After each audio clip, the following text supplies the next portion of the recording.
Mail छुड़ाएगा, उज्जवल मन के दर्पण में वो कृष्ण का दर्शन पाएगा। आइए बड़े भाव से। कृष्णा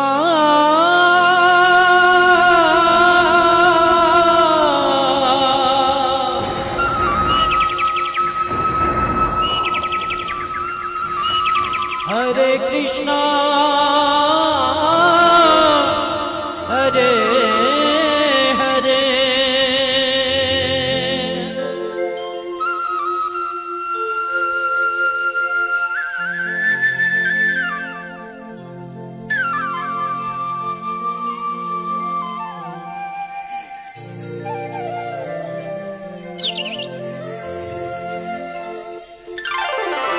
कृष्ण गोविंद हरे मुरारे, हे नाथ नारायण वासुदेवा। कृष्ण गोविंद हरे मुरारे, हे नाथ नारायण वासुदेवा। कृष्ण गोविंद हरे मुरारे, हे नाथ नारायण वासुदेवा।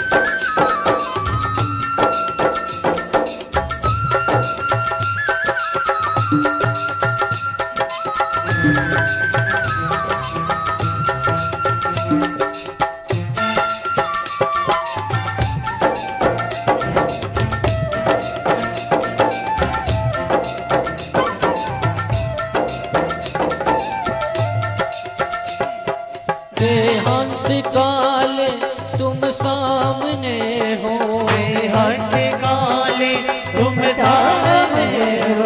बंसी बजाते मन को लुभाते, बंसी बजाते मन को लुभाते। गाता यही नाथ में प्राण त्याग, गाता यही नाथ में प्राण त्याग। हे नाथ नारायण वासुदेवा। हे नाथ नारायण वासुदेवा।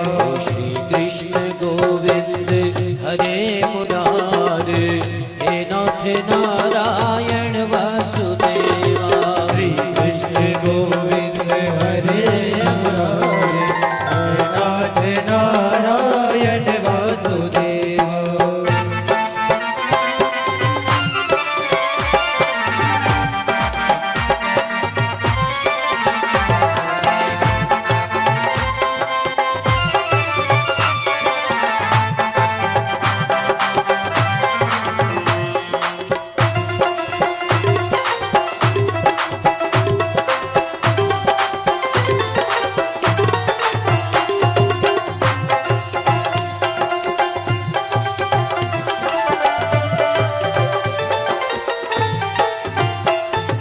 सच्चे सखा है हरि हमारे, सच्चे सखा है हरि हमारे।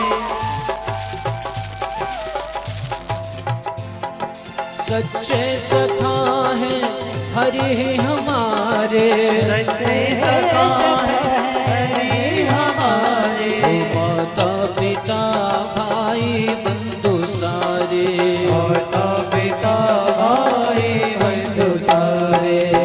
दोनों भाई दिन रात गाओ, दोनों भाई दिन रात गाओ। हे नाथ नारायण वासुदेवा। नाथ नारायण वासुदेवा। राधे कृष्णा राधे कृष्णा राधे कृष्णा राधे कृष्णा राधे कृष्णा राधे कृष्णा राधे कृष्णा राधे कृष्णा। राधे कृष्णा राधे कृष्णा राधे कृष्णा राधे कृष्णा। राधे कृष्णा राधे कृष्णा राधे कृष्णा राधे कृष्णा राधे कृष्णा राधे कृष्णा राधे कृष्णा राधे कृष्णा। राधे राधे कृष्णा राधे कृष्णा राधे कृष्णा राधे कृष्णा राधे कृष्णा राधे कृष्णा कृष्णा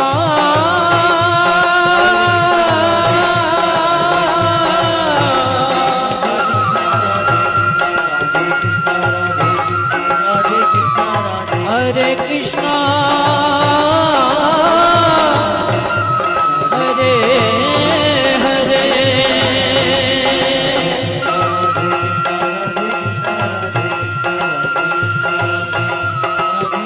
कृष्णा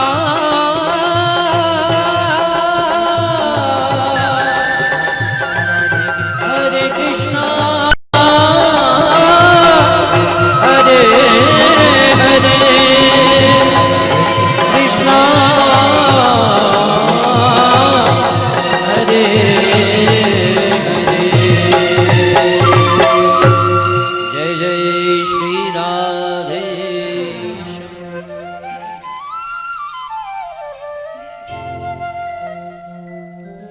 सज्जनों, कल आपने श्रीमद् भागवत कथा के अंतर्गत संक्षिप्त रूप से श्रीमद् भागवत का मंगलमय महत्व श्रवण किया। सूत जी महाराज वर्णन करते हैं कि हे शौनकादिक ऋषियों, श्रीमद् भागवताख्योयम प्रत्यक्ष कृष्ण एव ही। श्रीमद् भागवत कोई किताब नहीं है, श्रीमद् भागवत कोई पोथी नहीं है। श्रीमद् भागवत के विषय में भागवतकार लिखते हैं, श्रीमद् भागवताख्योयम प्रत्यक्ष कृष्ण एव ही। ये साक्षात भगवान का वांगमय विग्रह है। स्वयं ठाकुर जी विराजमान हैं, हमें आपको सभी को देख रहे हैं। तो सूत जी महाराज वर्णन करते हैं कि कल भक्ति देवी जो बड़ी दुखी थी, बड़ी परेशान थी। क्यों? जीवन में बड़ी परेशानी, माँ युवान, बेटे बूढ़े, भक्ति बड़ी चिंतित, बड़ी दुखी, बड़ी परेशान। नारद जी ने काफी प्रयास किया भक्ति का दुख दूर करने के लिए, लेकिन अंत तो गत्वा कोई समस्या का समाधान नहीं निकला, हल नहीं निकला। तो नारद बाबा को आकाशवाणी में भगवान ने कहा, नारद कुछ सत्कर्म करो। नारद जी समझ नहीं सके कि सत्कर्म क्या होता है। तो बद्रीनाथ धाम में उपस्थित 4 ब्राह्मण कुमार, सनक, सनंदन, सनातन और सनत कुमार, ये 4 ब्राह्मण कुमार वहां निवास करते हैं और निरंतर तप में लीन रहते हैं, भजन में तल्लीन रहते हैं। इनके पास जाकर के पूछा कि हमें कृपा करके ये बताएं कि ये सत्कर्म का मतलब क्या होता है। तो सनकादिक ऋषियों ने कहा कि सत्कर्म सूचिको नूनम ज्ञान यज्ञ स्मृतो बुधे। सत्कर्म सूचको नूनम ज्ञान यज्ञ स्मृतो बुधे। थोड़ा सा एचएफ कम कर दो, ट्रिबल एचएफ। सत्कर्म सूचको नूनम ज्ञान यज्ञ स्मृतो बुधे। सत्कर्म का मतलब होता है भागवत की कथा से। तो भागवत जी की कथा ज्ञान और वैराग्य को श्रवण कराई गई। 3 आसन बिछाए गए, ज्ञान, वैराग्य और भक्ति का।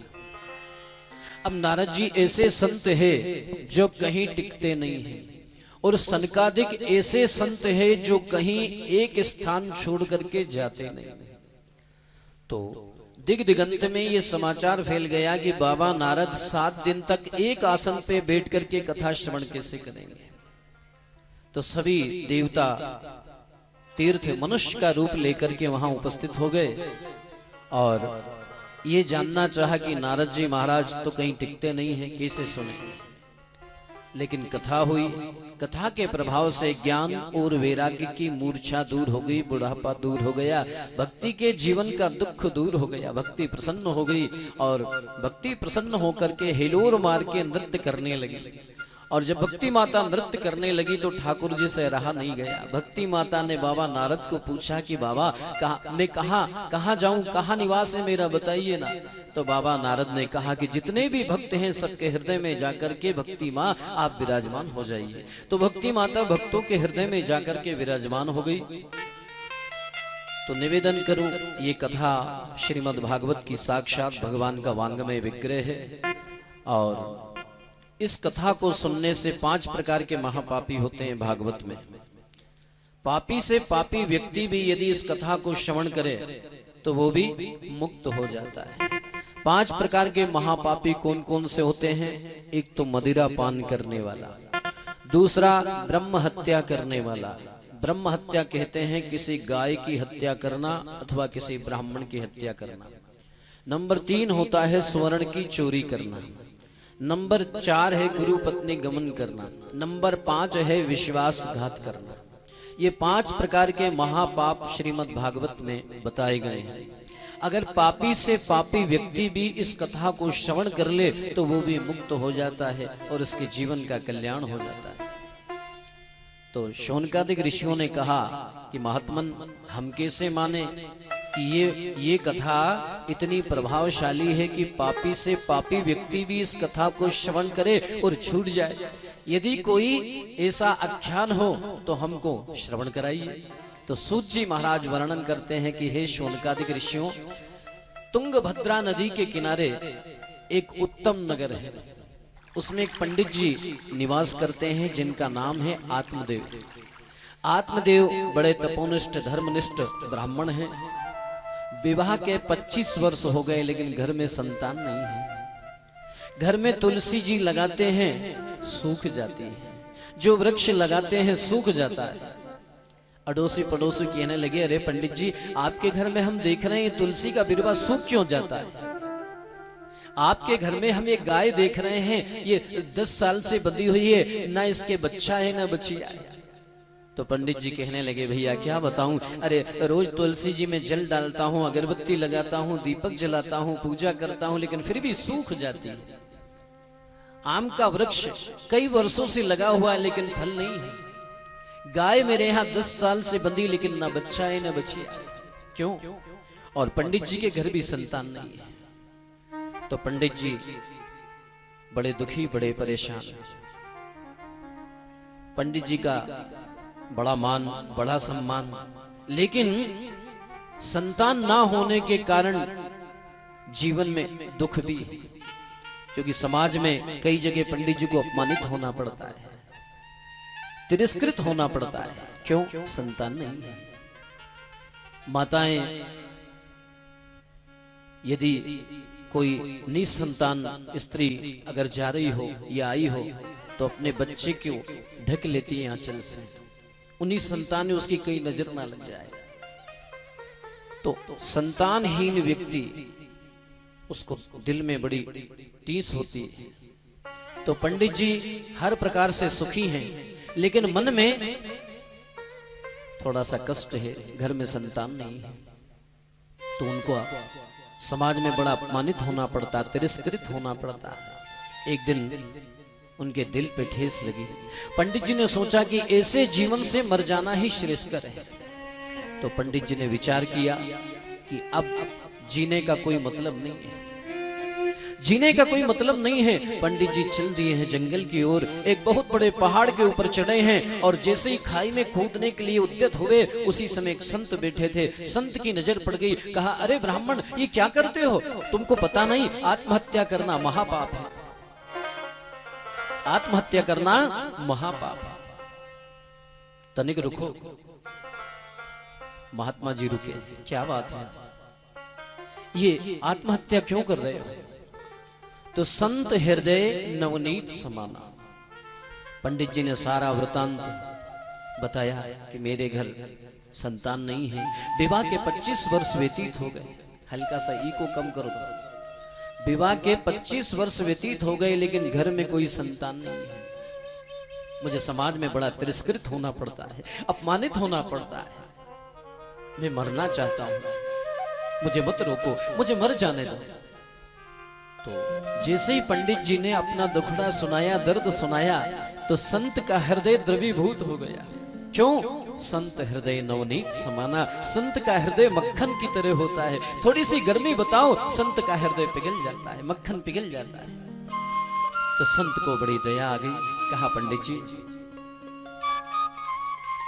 मैं आपकी मस्तक रेखा देख के बताता हूं। तो संत ने ब्राह्मण आत्मदेव के मस्तक की रेखा को पढ़ा।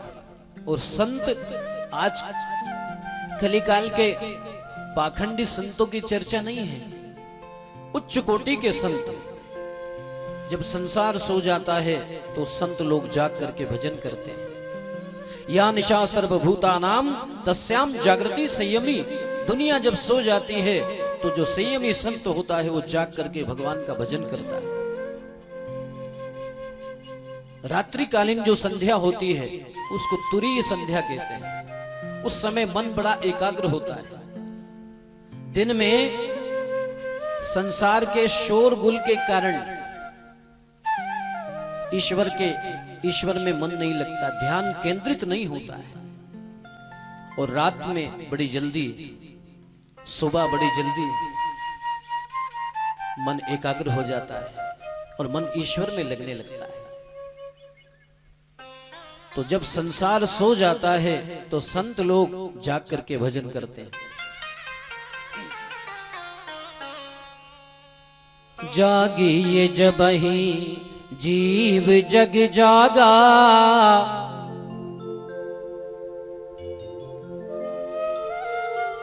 देखहु सपन अनेक प्रकारा।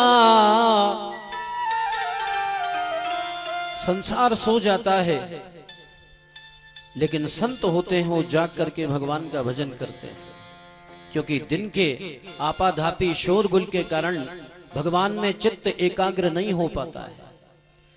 लेकिन जब संसार सो जाता है, रात के 1 बजे के बाद सन्नाटा छा जाता है, उस समय जो उच्च कोटि के संत होते हैं, जो परम संत होते हैं, वो जाग करके भगवान का भजन करते हैं, भगवान की आराधना करते हैं, भगवान का तप करते हैं, भजन करते हैं। उस समय ध्यान बड़ी जल्दी केंद्रित हो जाता है। आप दिन में कभी किसी को टेलीफोन लगाओ, विदेश बात करो तो एक ही आवाज आएगी, इस रूट की सभी लाइनें व्यस्त हैं। लेकिन रात्रि के 2 बजे के बाद यदि आप लगाओगे फोन तुरंत लग जाएगा। तो सूत जी महाराज वर्णन करते हैं कि हे शौनकादिक ऋषि, या निशा सर्वभूतानाम तस्याम जागृति संयमी। संत बड़े उच्च कोटि के थे, संत को दया आ गई। संत ने कहा, यद्यपि मैंने तेरे मस्तक की रेखा को पढ़ा है, तेरे जन्म में 7 जन्म तक, तेरे भाग्य में 7 जन्म तक संतान का सुख विधाता ने लिखा नहीं है। तो संत ने झोली से एक फल निकाला, उस पे संकल्प पढ़ के जल छोड़ा, भगवान को कहा कि ठाकुर, मैंने जीवन में जितना भी सत्कर्म किया है, दानाय धर्माय सत्कर्म किया है, तीर्थों का सेवन किया है, ये सारा फल मैं इस ब्राह्मण को देता हूँ। उस फल को समर्पित कर दिया और फल ब्राह्मण को देते हुए कहा कि ब्राह्मण, अपनी पत्नी को फल खिलाना, तेरे घर पुत्र का जन्म होगा। ब्राह्मण देवता संत के चरणों में प्रणाम करके घर आए और संत का आशीर्वाद लेके घर पहुंचे हैं खुशी खुशी। ब्राह्मण आत्मदेव की पत्नी का नाम है श्रीमती धुंधली देवी, यथा नाम तथो गुणा। मेरे गुरुदेव कहा करते थे कि धुन धुन करोती सह धुंधली, बड़ी कर्कशा नारी, लड़ने झगड़ने में, बोलने में ऐसा तीखा बोलती जैसे मिर्च छिड़कती। ब्राह्मण देवता बड़ा डरते थे, भयभीत होते थे। जाकर के कहा, देवी ये फल एक संत का आशीर्वाद है, इस फल को खा लो, हमारे घर बेटे का जन्म होगा। पत्नी ने फल तो ले लिया, लेकिन सोचा यदि मैं फल खाऊंगी मेरा पेट बढ़ जाएगा। प्रसव के समय बड़ी पीड़ा, बड़ा कष्ट होता है। यदि मैं मर गई तो मैं मरना नहीं चाहती। गाय बंधी थी, गाय को फल खिला दिया। पति ने कहा, देवी फल खा लिया? बोले हाँ, कभी का खा लिया। 9 महीने के बाद फल जैसे पति ने पूछा कि देवी फल खाया, वो फल गाय को खिला दिया और पति के सामने नाटक करना प्रारंभ कर दिया कि मैंने फल खा लिया है और फल का असर प्रारंभ हो गया है। उसकी एक सहेली थी, उसके बाल बच्चा होने वाला था, बड़ी गरीब थी और उसने कहा कि मेरे बच्चा होने वाला है, मैं बड़ी गरीब स्त्री हूं, तो मेरा बच्चा मैं तुम्हें दे दूंगी, बदले में कुछ मुझे धन दे दो। तो धुंधली देवी ने वो बच्चा ले लिया और धन दे दिया। इधर गाय के भी उसी रात्रि के दिन एक बच्चा हुआ। अब रोना प्रारंभ हुआ। आत्मदेव के कानों में जाकर के बच्चे के रोने की आवाज गई। आत्मदेव बड़े खुश हुए, आकर के देखा तो गाय के भी एक बेटा है, गाय के भी एक बच्चा है, लेकिन विशेषता आश्चर्य कि पूरा मनुष्य जैसा है, लेकिन उसके जो कान है वो गाय जैसे हैं। धुंधली देवी के पास एक बच्चा है, लेकिन उसका अपना नहीं है, पड़ोसी का है। अब आत्मदेव बड़े प्रसन्न हैं। आत्मदेव ने नामकरण किया है। पति पत्नी कहने लगे, देखो जी 25 साल के बाद परमात्मा ने सुनी है हमारी, तो मेरा नाम है आत्मदेव, मैं बेटे का नाम रखूंगा परमात्मदेव। तो धुंधली ने कहा, देखो जी कष्ट मैंने सहा, बच्चे को उदर में मैंने पाला, दूध मैंने पिलाया, तुम कैसे रखोगे? अरे मेरा नाम धुंधली, मैं इसका नाम धुंधकारी रखूंगी। पति पत्नी में झगड़ा हुआ, अंत तो गत्वा पत्नी की ही चली, बेटे का नाम धुंधकारी रखा।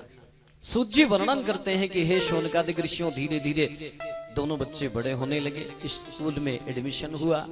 अब गोकर्ण तो पढ़े लिखे परम विद्वान परम संत बने हैं, लेकिन ये क्या करता, छोटे छोटे बच्चों के टिफिन खा जाया करता था, उनकी किताब कापी पेंसिल चुरा लिया करता, किसी को लोंच लेता, लबूर देता, मार देता, काट खाता, किसी को कुएं में धक्का दे देता।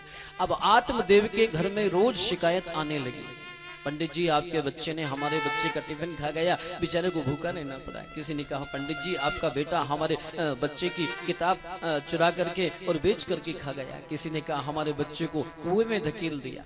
रोज शिकायत पे शिकायत आने लगी। आत्मदेव बड़े दुखी हो गए। सूत जी महाराज कहते हैं कि हे शौनकादिक ऋषियों, गोकर्ण महाराज पढ़ लिख के परम ज्ञानी परम विद्वान होकर के तीर्थों का सेवन करने के लिए निकल गए। अब ये धीरे धीरे युवानी की ओर अग्रसर हुआ, तो इसने क्या किया, अपने माता पिता को मार ठोक करके बाहर निकाल दिया। घर में जो धन रखा था वो ले जा करके सट्टा, जुआ, शराब, कबाब, परस्त्री गमन आदि आदि पापों में उसको लगा दिया। जब धन खत्म हो गया तो माता पिता को मार ठोक के बाहर निकाला। 5-5 वेश्याएं घर में ला करके रखी। लोगों को लूटना, खसोटना, डाका डालना, चोरी करना, व्याभिचार करना, सुपारी लेकर के लोगों की हत्याएं करना, ये उसका पेशा बन गया था। अब लोग बड़ा आतंक, बड़ा प्रभाव उसका, लोग भय खाने लगे, डरने लगे, आतंकित होने लगे। एक दिन क्या किया कि एक राजकोष में उसने जाकर के चोरी की और पूरा राजकीय खजाना उसने साफ कर दिया। 5 वेश्याएं उनके सामने ले जाकर के धन रखा। वेश्याओं ने पूछा, क्यों जी ये धन इतना सारा कहां से लाए? बड़ा बेशकीमती रत्न हैं, हीरे हैं, जवाहरात हैं, मणि माणिक पन्ना पुखराज वेदुरी मणि चंद्रकांत मणि सूर्यकांत मणि, बड़े दुर्लभ रत्न। वेश्याओं ने पूछा तो कहा कि मैंने राजकोष खाली कर दिया है। और वेश्याओं ने सोचा कि राजा को पता पड़ेगा, सिपाही भेजेंगे, ये तो जेल में सड़ेगा, साथ में हमको भी जेल में जाना पड़ेगा। तो 5 वेश्याओं ने उसको रात भर मदिरा पान कराई और जब उसकी नींद लग गई तो उसको खटिया पर बांध करके जलती हुई लकड़ी से इतना पीटा कि उसकी मृत्यु हो गई। तो वेश्याओं ने क्या किया, एक कुआं था उसमें उसको पटक दिया और धन लेकर के भाग गई, ऊपर से मिट्टी डाल दी। सूत जी महाराज वर्णन करते हैं कि गोकर्ण जी महाराज तीर्थों का सेवन करके जब लौटे हैं, घर आए हैं, तो जैसे ही घर के आंगन में रात्रि का समय था, विश्राम कर रहे थे, तो 12 बजे रात्रि के एक प्रेत प्रकट हुआ। प्रेत प्रकट हुआ, कभी भेड़ बन जाए, कभी बकरा बन जाए, कभी घोड़ा बन जाए, कभी हाथी बन जाए, विचित्र विचित्र प्रकार की डरावनी आवाज निकालना प्रारंभ किया। गोकर्ण जी उठ करके बैठ गए। समझने में तनिक भी देर नहीं लगी, सोचा ये कोई प्रेत बाधा है। हाथ में जल लिया, मंत्र पढ़ा और जैसे ही छींटा मारा उस परछाई पे और पूछा कि तुम कौन हो, तुम्हारा परिचय क्या है, मुझे इस तरह भयभीत क्यों कर रहे हो, क्यों डराते हो? तो वो छाया बोल पड़ी कि अहम भ्राता तुदीयोस्मि धुंधकारी नामता स्वकीयेन दोषेण, स्वयं के दोषों के कारण नाशितम ब्रह्म तम मया, मैं आपका भाई धुंधकारी। अहम भ्राता तुदियोस्मीति, मैं आपका भाई धुंधकारी। सुखी येन दोषेण, मैंने स्वयं के दोषों के कारण अपना ब्रह्मत्व नष्ट कर लिया है। ईश्वर ने मनुष्य का शरीर दिया और मनुष्य का शरीर प्राप्त होने के बाद यदि कोई व्यक्ति पाप कर्म करता है, चोरी करता है, डाका डालता है, दूसरों का धन हरण करता है, लूटपाट करता है, दूसरों को डराता है, चमकाता है, वो नरकगामी होता है, प्रेत बनता है। तो सूत जी महाराज वर्णन करते हैं कि हे शौनकादिक ऋषियों, जैसे ही गोकर्ण जी ने पूछा कि तुम कौन हो, तो प्रेत भूल पड़ा। प्रेत की एक विशेषता है। क्या विशेषता? कि जब तक आप स्वयं ना वार्तालाप करो, प्रेत में बोलने की पावर आती नहीं है। तो गोकर्ण ने जैसे ही पहल की, प्रेत भूल पड़ा कि मैं आपका भाई धुंधकारी, स्वयं के दोषों के कारण, कुकर्म के कारण मैं प्रेत योनि में आ गया। तो गोकर्ण ने पूछा कि तेरी ये दशा कैसे हुई, तू प्रेत योनि को कैसे प्राप्त हुआ? तो धुंधकारी ने बताया कि मैंने जीवन में बहुत खोटे कर्म किए हैं, पाप कर्म किए हैं। कभी दान नहीं किया, धर्म नहीं किया, तीर्थों का सेवन नहीं किया, कभी किसी का भला नहीं किया, परोपकार नहीं किया, दूसरों की सहायता नहीं की, कभी किसी को प्रणाम नहीं किया, संत गौ ब्राह्मण को कभी प्रणाम नहीं किया, तीर्थों का सेवन नहीं किया। मैंने जीवन में बहुत पाप किए हैं, बहुत पाप कर्म किए हैं, लोगों को लूटा है, खसोटा है, शोषण किया है, और 5-5 वेश्याओं को मैंने घर में ला करके रख लिया। 5 वेश्याओं ने मेरी दुर्गति की है, मुझे मार करके जलती लकड़ी से इतना पीटा कि मेरी मृत्यु हो गई, और मरने के बाद मैं प्रेत योनि को प्राप्त हुआ हूं। तो भैया, मैं प्रेत योनि में आने के बाद बड़ा जीवन में मुझे बड़ा कष्ट है, मैं बड़ा दुखी, बड़ा परेशान। सज्जनों, निवेदन करूं, प्रेत की योनि होती है 10,000 वर्ष, प्रेत की आयु होती है 10,000 वर्ष की। कई लोग क्या करते हैं, घर में थोड़ी बहुत खटपट हुई, उठापटक हुई, किसी ने कुछ कह दिया, तो आजकल तो एक रिवाज चल पड़ा है, लोग उठाते हैं और खा लेते हैं। तो आजकल तो बड़ा रिवाज चल पड़ा है इस चीज का। कई लोग, तो ये मनुष्य का दिव्य शरीर 84 लाख योनि भोगने के बाद फिर सुंदर मनुष्य की काया परमात्मा ने तुम्हें दी है, और इसको व्यर्थ भोगों में, विषय में, विकार में यदि गंवाओगे तो सूत जी महाराज कहते हैं कि धुंधकारी ने अपने कुकर्मों को स्वीकार किया है और कहा कि भैया मेरी मुक्ति का उपाय करो। तो गोकर्ण महाराज बड़े दुखी हुए, बड़े परेशान हुए। क्यों? क्योंकि मेरा स्वयं का अपना भाई प्रेत योनि को प्राप्त हो गया है। प्रेत कुछ खा नहीं सकता, पी नहीं सकता। प्रेत का जो मुंह होता है सुई के नाके बराबर होता है। जल नहीं पी सकता, जल में वरुण देवता की चौकी, अन्न में अन्नपूर्णा की चौकी, मलमूत्र का सेवन करके, और प्रेत अपने जीवन को तेर करता है। प्रेत की आयु 10,000 वर्ष होती है। व्यक्ति सोचता है इस संसार में बड़ा दुखी, बड़ा परेशान, लेकिन प्रेत योनि में उससे अनंत गुना कष्ट है, परेशानी है, चिंता है, दुख है। सूत जी महाराज वर्णन करते हैं कि हे शौनकादिक ऋषियों, गोकर्ण महाराज ने तुरंत जाकर के प्रयागराज में पिंड किया है, जलांजलि दी है, ब्राह्मणों को भोजन कराया है, तर्पण किया है। उसके बाद गया श्राद्ध किया। सोचा कि मेरे भाई का प्रेतत्व छूट गया होगा, लेकिन जैसे ही गया श्राद्ध करके अपने घर में लौटे, रात्रि के समय 12 बजे वही धुंधकारी प्रेत के रूप में प्रकट हुआ। गोकर्ण ने पूछा कि भैया, मैंने तेरे लिए गया श्राद्ध किया, पिंड दान किया, जलांजलि प्रदान की, ब्राह्मणों को भोजन कराया, तेरा प्रेतत्व छूटा नहीं। बोले भैया, इससे मेरी भूख, मेरी क्षुधा, प्यास, ये मैं तृप्त हो गया, भूख प्यास मिट गई है, लेकिन मेरा प्रेतत्व छूटा नहीं है। तो भगवान सूर्य नारायण गोकर्ण के इष्ट देव थे। तो गोकर्ण महाराज ने संध्या वंदन करते समय सूर्य नारायण को अर्घ प्रदान करते समय भगवान सूर्य से प्रार्थना की कि हे भगवान सूर्य नारायण, मेरा भाई प्रेत योनि को प्राप्त हो गया है, कोई उपाय हो तो बताइए। तो सूर्य भगवान ने स्वप्न में कहा है सूर्य भगवान ने स्वप्न में गोकर्ण जी को कहा कि गोकर्ण जी, यदि तुम्हारे भाई का प्रेतत्व छुड़ाना चाहते हो तो इसको भागवत की कथा श्रवण कराओ। श्रीमद् भागवत की कथा श्रवण कराने से तेरे भाई का प्रेतत्व छूट जाएगा। तो सूर्य भगवान को प्रणाम किया है और सुंदर व्यास मंच बनाया है और व्यास मंच बना करके ब्राह्मणों को बुलाया है, स्वस्ति वाचन किया है, नांदी मुख श्राद्ध किया है और सर्वतोभद्र मंडल की स्थापना हुई। नवग्रह, मातृका, गणेश, गौरी, कलश आदि देवताओं का पूजन किया और धुंधकारी का आवाहन किया। धुंधकारी आया, सूक्ष्म रूप से एक बांस लगा हुआ था, सप्त ग्रंथि का बांस था, पोला सूखा बांस था। अब प्रेत का शरीर तो होता नहीं है, तो बांस में भरा करके और बैठ गया।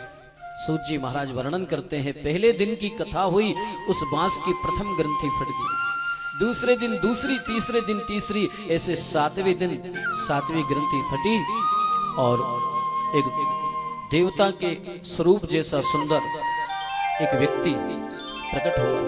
आकाश मार्ग से विमान आया और उस विमान में बैठ करके और वो भगवान के धाम को गया।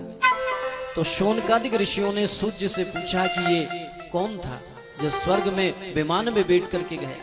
तो बताया कि ये धुंधकारी, इसने भागवत की कथा श्रवण की और भागवत की कथा श्रवण करने के प्रभाव से ये विमान में बैठ के स्वर्ग को गया। तो शौनकादिक ऋषियों ने कहा कि गुरुदेव, कथा तो केवल धुंधकारी ने ही नहीं, सभी ने सुनी, तो विमान तो सबके लिए आना चाहिए। तो सूत जी महाराज वर्णन करते हैं कि आपके सुनने में और धुंधकारी के सुनने में बड़ा अंतर है। क्या अंतर है? कथा में भेद क्यों हुआ? इसलिए हुआ कि हमारा शरीर जरूर कथा में होता है, लेकिन मन हमारा कथा में नहीं है। मन हमारा दुकान में है, मकान में है, स्त्री में है, पुत्र में है, कलत्र में है, संसार में। लेकिन धुंधकारी ने पूरे मनोयोग से दत्त चित्त होकर के, एकाग्र चित्त होकर के ठाकुर की कथा को श्रवण किया है। तो सूत जी महाराज वर्णन करते हैं कि हे शौनकादिक ऋषियों, कथा एकाग्र चित्त होकर के श्रवण करना चाहिए, दत्त चित्त होकर के श्रवण करना चाहिए। तो पुनः कथा हुई, सभी ने एकाग्र होकर के, तन्मय होकर के उस कथा को श्रवण किया है। सूत जी महाराज वर्णन करते हैं कि फिर बहुत सारी संख्या में विमान आए हैं, उसमें बैठ करके जितने भी श्रोता थे वो मुक्त हो गए और भगवान के दरबार को पहुंचे हैं। बोलो गोविंद भगवान की जय। सच्चिदानंद रूपाय विश्वोत्पत्त्यादि हेतवे तापत्रय विनाशाय श्री कृष्णाय वयं नमः।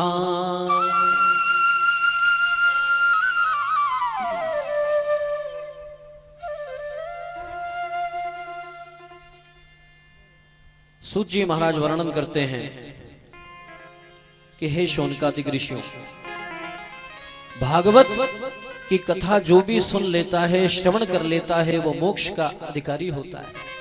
देखिए, निवेदन करूं, रामचरितमानस हमें जीना सिखाती है और श्रीमद् भागवत हमारी मृत्यु सुधार देती है। भागवत की कथा श्रवण करने से मृत्यु मंगलमय हो जाती है, मृत्यु सुधर जाती है। तो शौनकादिक ऋषियों ने प्रश्न किया कि गुरुदेव ये बताओ कि भागवत क्या है, भागवत क्या है? तो वर्णन करते हैं कि निगम कल्पितरोर्गलितम, निगम कल्पितरोर्गलितम फलम सुख मुखाद द्रव्य अमृत संयुतम। निगम कहते हैं वेद को, और वेद रूपी वृक्ष का पका हुआ फल ही श्रीमद् भागवत है। अब आप कहोगे फल तो ऊपर होता है, ये नीचे कैसे आया? तो कहा कि शुक मुखाद, शुक कहते हैं तोते को, शुकदेव जी रूपी तोते ने उस फल में चोंच लगाई।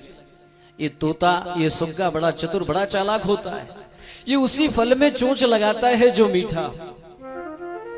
या यूं कहें कि तोते की चोंच लगने से फल मीठा हो जाता है। तो सुखदेव रूपी तोते ने इस फल में चोंच लगाई और ये फल नीचे आया। अब आप कहोगे फल में तो छिलका होता है, गुठली होती है, लेकिन ना भागवत में छिलका है ना गुठली है। इसको जितनी बार पियोगे आनंद की अनुभूति होगी, जितनी बार पियोगे आनंद की अनुभूति होगी। पीना क्यों लिखा? भागवत की कथा पी जाती है क्या? सुनी जाती है।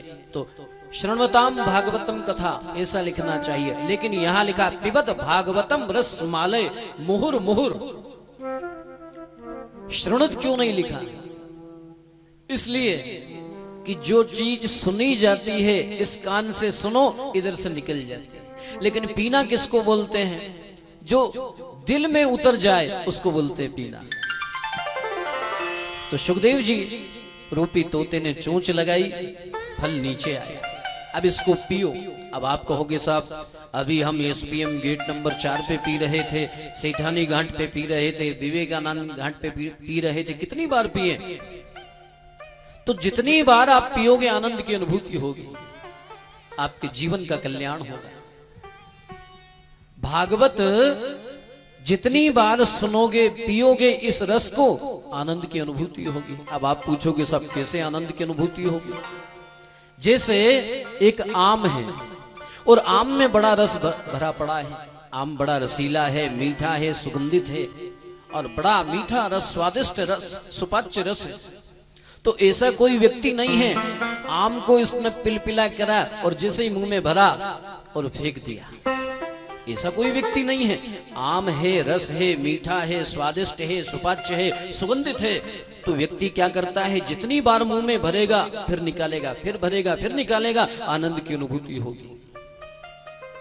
ऐसा कोई व्यक्ति थोड़ी कि एक बार चूसा और फेंका। आम को जितनी बार आप चूसेंगे आनंद की अनुभूति होगी। क्यों? उसमें रस भरा पड़ा है। आम में रस है, स्वादिष्ट है, सुगंधित है, सुपाच्य है, इसलिए तो हम बार बार मुंह में लेते हैं, निकालते हैं, लेते हैं, निकालते। क्यों? क्योंकि रस भरा पड़ा है। लेकिन आम में तो छिलका होता है, गुठली होती है, लेकिन भागवत में ना छिलका है ना गुठली है। बोले क्या? बोले अमृत द्रव्य संयुतम, इसमें ना छिलका है ना गुठली है। बोले फिर क्या है? बोले इसमें अमृत भरा पड़ा है। तो अमृत द्रव्य संयुतम, इस अमृत को जितनी बार पियोगे उतनी बार आनंद की अनुभूति होगी। इसलिए इस अमृत का पान करना चाहिए। जो ये कह दे कि हमने तो महाराज बहुत कथा सुनी है, उसने भगवान की कथा के महत्व को जाना नहीं, समझा नहीं। जो व्यक्ति ये कह दे कि अपन ने तो बहुत सुनी है, हम तो अघा गए, बिल्कुल हमारा तो पेट भरा, गले गले महाराज हमको तो इच्छा नहीं, तो उसने कथा के महत्व को जाना नहीं। के रामचरित जे सुनत अघाही, रामचरित जे सुनत अघाही, रस विशेष जाना तिन नाही। रामचरित, जो व्यक्ति ये कह दे कि महाराज हमने तो बहुत कथा सुनी है और हम तो अब बिल्कुल दाब गए, अघा गए, हमको इच्छा नहीं, उसने कथा के महत्व को जाना नहीं, समझा नहीं। जिन हरि कथा सुनई नहीं काना, श्रवण रंध्र अहि भवन समाना। जिस व्यक्ति ने भगवान की कथा, मनुष्य जन्म पाकर के भगवान की मंगलमय कथा, पतित पावनी कथा, मंगलदायिनी कथा को श्रवण नहीं किया, उसके कान नहीं है, सर्पों के रहने के बिल बताए। अहि कहते हैं सांप को, अहि भवन समाना। इसलिए जहां भी, जब भी, यत्र तत्र आपको कथा मिले आप श्रवण कीजिए। तो सूत जी महाराज वर्णन करते हैं कि राजन, ये भागवत निगम वेद रूपी वृक्ष का पका हुआ फल ही श्रीमद् भागवत है।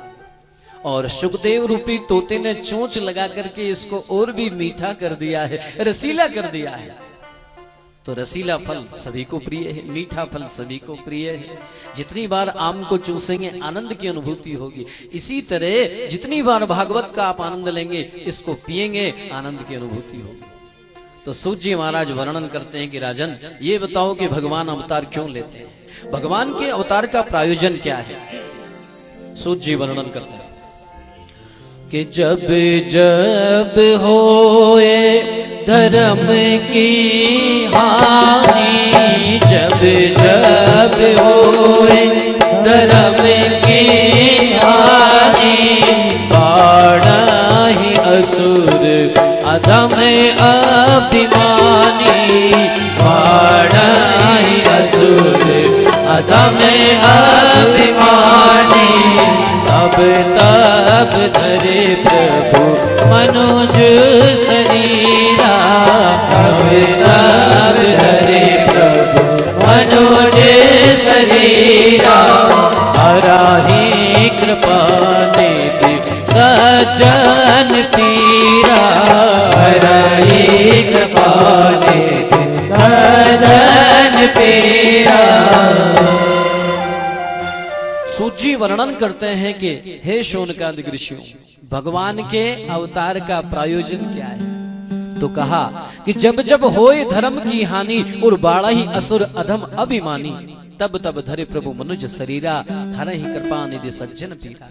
जब जब पृथ्वी पे अत्याचार, अनाचार, दुराचार बढ़ते हैं, ये धरती व्याकुल हो जाती है, थर्राने लगती है, क्योंकि धरती को हमारा बोझ नहीं लगता है, ये पाप से व्यथित होती है। जब धरती पे पापाचरण ज्यादा होने लगता है, पापाचार ज्यादा होता है, लोग अपना धर्म छोड़ देते हैं, नियम संयम सदाचार जीवन से निकल जाता है, लोग मर्यादा को तोड़ देते हैं, धर्म को खंड बंड कर देते हैं, तो ये धरती व्यथित होने लगती है। फिर भूकंप जैसी त्रासदी आ जाती है, ज्वार भाटा आ जाता है, ज्वालामुखी फटने लगते हैं। तो धर्म की मर्यादा, जीवन में संयम और सदाचार आवश्यक है। वीणा के तार यदि कसे हुए हैं तो स्वर मीठा उत्पन्न होगा, यदि तार ढीले हैं तो जीवन में संयम, सदाचार, धर्म की मर्यादा, धर्म की गरिमा, धर्म का गौरव ये बनाए रखना, ये आपका धर्म है, ये मानव धर्म है। संत और शास्त्र शरण में बैठना सीखो। लोग जब ज्यादा पढ़ लिख जाते हैं ना, कोई कोई विदेश होके आ जाता है, तो फिर वो ना ईश्वर को माने, ना माँ को माने, ना पिता को माने, ना धर्म को माने, ना संत को माने, ना गाय को, ना ब्राह्मण को, ना पंडित को, ना आचार्य को, ना पुजारी को, किसी को नहीं माने। वो सोचते हैं ये तो ढोंग ढकोसला है, पाखंड है। अरे भगवान है तो दिखाई क्यों नहीं देता? दिखना चाहिए। भगवान कहाँ है? ये तो पंडितों के चोचले हैं। तो वो व्यक्ति पढ़ लिख जाने के बाद वो किसी को नहीं मानता है। सूत जी महाराज वर्णन करते हैं, एक भाई था, ज्यादा पढ़ लिख गया, ज्यादा पढ़ लिख गया, और पढ़ लिखने के बाद लोग कहते हैं मैं इसको नहीं मानता, मैं भगवान को नहीं मानता, मैं धर्म को नहीं मानता, मैं इसको नहीं मानता, उसको नहीं मानता। क्या होता है? इस तरह की लोग चर्चाएं करते हैं। वृंदावन में एक महात्मा भजन कर रहे थे। वृंदावन में एक महात्मा भजन कर रहे थे। एक चूहा, बिल्ली ने उसको झपट्टा मारा, खाने के लिए दौड़ी। अब वो चूहा डर के मारे भागते भागते आया और महात्मा की गोद में आकर के और वो छुप गया। चूहे के बड़े नुकीले पेने पेने पंजे महाराज को लगे, तो महाराज की समाधि टूटी। देखा गोद में एक चूहा बैठा हुआ। उससे पूछा कि क्यों भैया, मुझे क्यों परेशान करते हो? मुझे भजन में विक्षेप हो रहा है, क्यों परेशान करते हो? तो चूहे ने कहा, महात्मन, मैं जब भी कहीं निकलता हूँ खाने पीने के लिए, ये बिल्ली मेरी दुश्मन बनी हुई है, ये मुझे झपट्टा मार के खाने के लिए दौड़ती है। तो महात्मा ने कहा, क्या चाहते हो? बोले, महात्मा एक काम करो। बोले, क्या? मुझे बिल्ली बना दो। तो महात्मा ने कहा, देख, मुझे परेशान तो नहीं करेगा? बोला, नहीं। महात्मा ने कमंडल में से जल लिया, मंत्र पढ़ा, जो चूहे के ऊपर छींटा, चूहा बिल्ली बन गया। अब चूहे ने सोचा कि मुझे कोई भय नहीं, निर्भय हो गया। अभी बिल्ली मेरा कुछ बिगाड़ नहीं सकती, क्योंकि मैं चूहे से बिल्ली बन गया।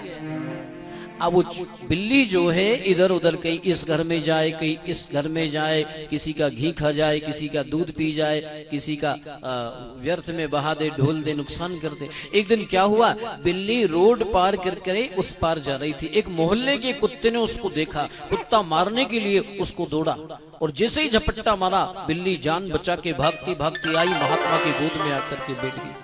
महात्मा ने पूछा, क्यों भैया, मुझे भजन में क्यों विक्षेप करते हो? बार बार मुझे तंग क्यों करते हो? क्या परेशानी है, बोलो ना।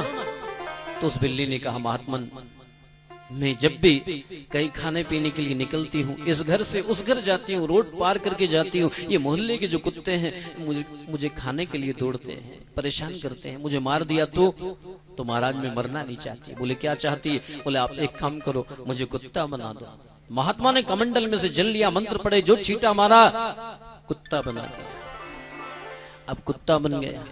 तो एक कोई किसान भाई था, उसकी नजर पड़ गई कि यार कुत्ता तो बहुत बढ़िया है। तो किसान ने सोचा कि चलो अपने खेत पे इसको रखेंगे, रखवाली करेंगे।